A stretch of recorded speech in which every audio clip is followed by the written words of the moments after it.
Welcome to your home away from home. The bed is crisp, the view is great, and there's that little chocolate on the pillow. You lock your door with a plastic keycard that feels like it came out of a cereal box, and you feel safe.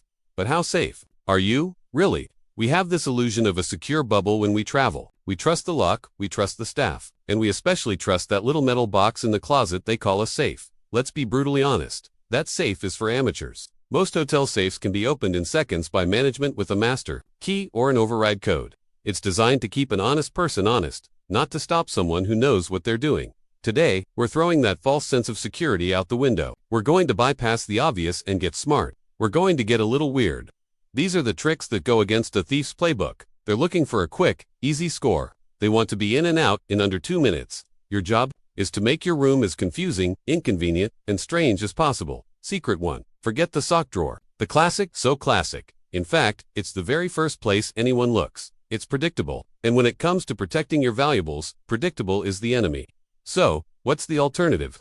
Something personal, a little bit gross, and something no one wants to touch. Your shoes. Think about it. A thief is in a hurry. They are sweeping through the room, checking the top 5 spots: drawers, closet shelves, the safe, under the mattress, and inside the toilet tank. Are they going to stop, get on their hands and knees, pull out every single shoe you packed, and stick their hands inside your sweaty sneakers? Not a chance. Here's how you do it. You take your emergency cash, a spare credit card, maybe a watch or some jewelry, and you tuck it deep into the toe of a shoe, not a clean dress shoe sitting neatly in your suitcase. Pick the running shoes you just wore, or a bulky boot. Then, don't just leave the shoes by the door. You take that shoe and you make it inconvenient. Shove it into the very back of the closet, underneath a pile of other shoes, or kick it way under the bed where it's covered in dust bunnies. You're creating layers of effort, and effort is time. And time is the thief's worst enemy. Secret 2. Let's talk about your suitcase. It's a big, tempting box that screams all my worldly possessions are in here. Most people use those tiny, flimsy luggage locks that can be picked with a paperclip. Useless. You need something better, something that's not even meant to be a lock. A heavy-duty binder clip. Yes, from an office supply store. The big metal ones. You take the 2 zippers on your main compartment, bring them together, and then you thread the silver metal arms of the binder clip through both holes. Then, you clamp it shut. Now try to open it. It's surprisingly tough. More importantly, it's awkward and noisy. Imagine a thief in a quiet hotel hallway, trying to pry and jiggle this big metal clip. It's going to make a racket. It's not subtle, it draws attention. It's not a silent, quick job anymore. They'll likely just give up and move to the next bag that has a simple, silent zipper. It's a visual deterrent that costs less than $1. And it works because it's unexpected. Secret 3. Now for my personal favorite, a secret that plays on one of the most powerful human emotions: disgust. Your most valuable items, phone, wallet, need a hiding spot so unappealing that no one would ever investigate it. So you're going to build a decoy? You're going to wrap your valuables in a diaper. A clean one, obviously. Roll them up inside. Make it look a little bulky and used. Maybe even tape it shut. Then, just leave it sitting on the desk or on top of your clothes in your open suitcase. You could do the same thing with a thick, balled-up sock. Who in their right mind is going to unwrap what looks like a dirty diaper or stick their hand inside a crusty-looking sock? Nobody. It is the ultimate camouflage. It hides your things in plain sight by making them look like the last thing on earth anyone would ever want to steal. It's about creating a psychological barrier that's even stronger than a physical one. It's strange, it's a little gross, but it is incredibly effective. Alright, let's move from hiding your stuff to protecting your space. The biggest deterrent you have is making a potential thief believe you are in the room. This is all about psychological warfare. It's about creating an environment of doubt and uncertainty. An occupied room is a higher risk target, and your goal is to make your empty room look and feel very, very occupied. These next secrets are all about mastering that illusion. Secret 4. This starts on the outside of your door. Every hotel gives you a do not disturb sign. Most people only use it when they're sleeping in. You need to use it 24/7. When you leave for the day to go sightseeing, you hang that sign on your door. Why? Because hotel staff are trained to respect that sign implicitly. They have 100 other rooms to clean. They are more than happy to skip yours and not deal with a potentially grumpy guest. A thief walking the hallways sees that sign and has to assume someone is inside. It immediately changes their risk calculation. Is it worth trying the door? Is someone just on the other side? That moment of hesitation is often enough to make them move on to an easier target: the room next door, with no sign on the handle. Now, you might be thinking, but I want my room cleaned. Simple. When you get back to your room in the afternoon, take the sign down and call housekeeping to request service. You get a clean room and you've kept it secure all day. You control who comes and goes. Secret 5. What if they try the door anyway? This next secret is your own silent, private alarm system. It's not about preventing entry. It's about gaining knowledge. Knowledge is power. Before you leave the room, you place a tiny, subtle indicator on your door. You could carefully balance a small coin on the very top of the door handle lever. Or, you could tear off a minuscule corner of a tissue and gently wedge it into the door jamb, right where the door meets the frame. It should be almost invisible. When you return, that's the first thing you check. Is the coin still there? Is the piece of tissue untouched? If the coin is on the floor, or the tissue has been dislodged, you know for a fact that someone has opened your door since you left. It's a chilling piece of information to have, but it's critical. It means you can immediately check your belongings and notify hotel security that your room was accessed without your permission. It's a simple, free, and incredibly effective way to monitor your own space. Secret 6. This one is crucial. If you're carrying a bag or backpack around with you, you have to assume that a determined thief might target you directly, not just your room. For this, you need a decoy. Create a fake wallet. Find an old wallet you don't use anymore and fill it with things that look valuable at a glance but are worthless to you. Put in a few small bills, enough to make it look like a real score. Then add some expired credit cards, old gift cards, maybe a few business cards. The key is to make it look real and used. You keep this decoy wallet in an easily accessible pocket in your bag. Your real wallet, with your actual cash and important cards, is hidden somewhere much more secure, perhaps using the shoe trick back in your room. If you are ever confronted, or if a pickpocket snags it, you lose the decoy. The thief thinks they've won and leaves.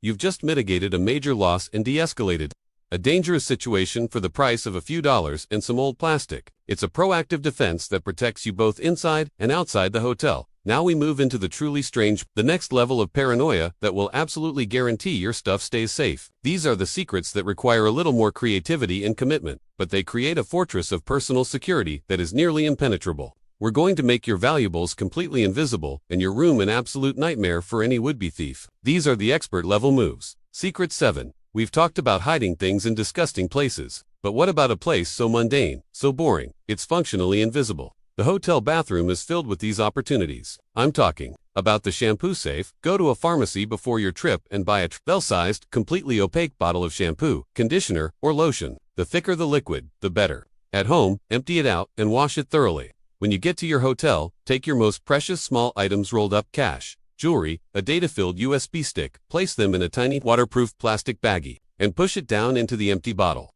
Then, to complete the illusion, squeeze a little bit of the hotel's own complimentary shampoo or lotion into the top. Now, screw the cap back on and place it among the other bottles in the shower or on the counter. Think about the mindset of a thief. They are rushing, they are scanning for obvious targets. They are not going to unscrew every single toiletry bottle, squeeze it out, and check the contents. It's an absurd amount of effort for a very low probability of success. Your emergency $100 bill and your grandmother's ring are now perfectly hidden in plain sight, disguised as generic, boring hotel toiletries. It is the ultimate act of hiding through sheer mundanity. Secret 8. All of our secrets so far have been passive. They are about hiding and hoping. It's time to add an active defense. It's time to get loud. Before your next trip, invest a few dollars in a travel door alarm. There are two great types. The first is a simple wedge. You jam it under the door from the inside, and if anyone pushes the door open, it accomplishes two things at once. First, the wedge shape physically blocks the door from opening further. Second, the pressure on the wedge triggers a switch, unleashing an ear-splittingly loud alarm, often over 120 decibels. It is a sound so piercing and shocking that it induces immediate panic. The intruder's plan of a silent, quick entry is shattered. Everyone on the floor will hear it. A second type is a portable door lock that braces against the doorframe, making it physically impossible to open the door from the outside, even with a keycard. Combining these two, a physical lock and an audible alarm, turns your flimsy hotel door into a serious barrier. It's no longer a suggestion to stay out. It's a loud, aggressive command. This is your personal security guard, one that never sleeps and works for the price of a couple of batteries. It's an absolute must-have for solo travelers. Secret 9. Let's return to the suitcase. The binder clip is a great deterrent, but what about the whole bag? A common thief tactic is the grab and go. They don't bother opening the bag in your room. They just snatch the entire suitcase and deal with it later in the privacy of their own space. You need to prevent that. You need the suitcase anchor. You will need a simple, flexible wire lock, like a small bike lock. When you get settled in your room, you thread this wire through the main handle of your suitcase. Then, you find an immovable object to anchor it to. Do not use a lightweight wooden chair or a flimsy table leg. Look for something truly permanent. The best options are the heavy, bolted-down desk that holds the TV, or even better, the metal plumbing pipes under the bathroom sink. Wrap the wire, lock around that anchor point, and click it shut. Now, your suitcase is physically tethered to the room's infrastructure. A thief who opens your door looking for a quick grab will be immediately frustrated. They can't just run out with it. They would need bolt cutters and time, two things they absolutely do not have. You have successfully made your luggage more trouble than it is possibly worth. We have reached the final layers of our security onion. These last secrets are about perfecting the art of illusion and extending your security beyond the physical world into the digital one. An empty room is a target. A room that feels lived in, active, and a little bit unpredictable is a deterrent. Your final goal is to leave behind a ghosted digital and physical presence that convinces anyone on the outside that you are, in fact, still inside, and that your digital life is just as locked down as your passport. Secret 10. This is the I'm still here illusion. It's simple, but it works. When you leave the room for the day, leave the television on. But don't just leave it on any channel. Leaving it on a music channel is a giveaway. You want to leave it on a news channel or a talk show, something where the cadence of human speech is constant but irregular. And don't blast the volume. Turn it down low, to a level where you can just barely hear the murmur of voices from the hallway. This is far more believable than loud music. It sounds exactly like someone is inside, just relaxing or taking a nap. Now, combine this audio illusion with a visual one. Don't leave the main room lights on. That can look suspicious. Instead, just leave the bathroom light on and close the bathroom door most of the way. This creates a soft, natural-looking glow that will be visible from under the main door. The combination of the low murmur of a TV and the subtle glow of a light from within creates a powerful, multi-sensory illusion of presence. It's a simple, zero-cost trick that makes your room an unappealing target for anyone listening at the door. Secret 11. In the modern age, protecting your stuff isn't just about cash and jewelry. The most valuable thing you have is your data, your passwords, your bank account access, your identity. And the most dangerous place for that data is the free hotel Wi-Fi. These networks are notoriously insecure, making it incredibly easy for a hacker sitting in the lobby or even in the room next door to listen in on your internet traffic and steal your information. The secret to protecting yourself is creating a digital fortress with a VPN or virtual private network. Before you travel, install a reputable VPN service on your phone and laptop. When you connect to the hotel Wi-Fi, you turn your VPN on with a single click. Instantly, all of your internet activity is encrypted and routed through a secure server elsewhere in the world. This means that even if a hacker is monitoring the network, all they can see is scrambled, unreadable gibberish. They can't see what websites you're visiting, and they certainly can't intercept your passwords or credit card numbers. Using a VPN is like sending your most valuable information through the mail in a locked, armored truck instead of on the back of a postcard. It is the single most important thing you can do to protect your digital life while traveling. So there you have it. 11 secrets to make you a ghost, a puzzle, a fortress. We've used shoes, binder clips, and diapers. We've anchored our luggage, set silent alarms, and created decoys. We've turned our room into a living, breathing illusion of occupancy, and shielded our digital data from prying eyes. Travel should be about freedom and adventure, not anxiety and worry. By thinking smarter, stranger, and more strategically than the people who would do you harm, you are taking back control. You are ensuring that you and your belongings return home safe and sound. Travel safe, travel smart, and always stay one step ahead.